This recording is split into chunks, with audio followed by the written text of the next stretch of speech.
Hi guys, good morning to all of you, my dear friends. This is Mithun, and from my side, thank you so much for coming my YouTube channel and my another blogs. Guys, you can see this is the Apple Gardens and the beautiful gardens. Here also village. So guys, tabu ang thangu tunggu kaisa jaga हो just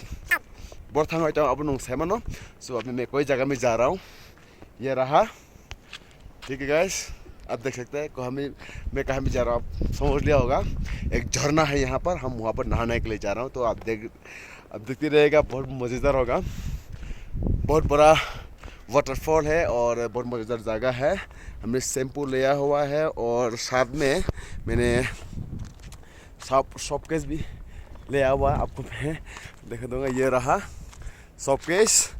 तो वहाँ पर हम जाएंगे अभी मेरा दोस्त लोग के साथ सो एग्जैक्टली थोड़ा आगे चला गया मेरा दोस्त लोग नहाने के लिए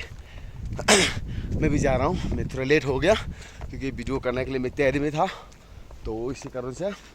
तो अब देखते हैं वहाँ पर जाके नहाएंगे और आपको अब देखते रहेगा हमारा वीडियो और जरूर रहेगा थैंक यू सो मच मेरे साथ रहने के लिए जरूर रहने के लिए मेरा तिप्रसा चैनल ब्लॉग को आप अगर अच्छा लगा तो सब्सक्राइब कीजिए प्लीज़ लाइक करना मत भूलिएगा और प्लीज़ सब्सक्राइब और बेल आइकॉन और शेयर कीजिएगा थैंक यू सो मच आप देखते रहेगा गाइस थैंक यू और ये हम बीच बीच में एप्पल भी आपको दिखाता रहूँगा एप्पल गार्डन भी है यहाँ पर एप्पल भी खाएंगे ओके गाइस